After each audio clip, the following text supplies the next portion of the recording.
Hazrat Atta has reported from Hazrat Ibn Abbas radiyallahu anhu, the polytheists were of two kinds regarding their link with the Prophet sallallahu alaihi wasallam and the believers.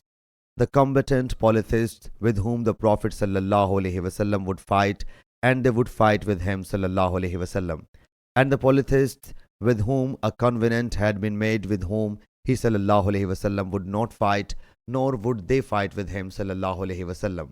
And when any woman of the combatant polytheists would immigrate to Medina Munawwara, she was not proposed until she would become clean after menstruating.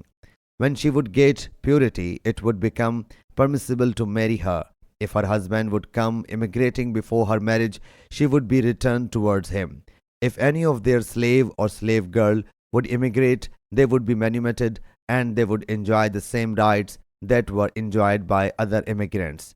Then he mentioned the polytheists with whom a covenant was made, as is mentioned in Mujahid's Hadith.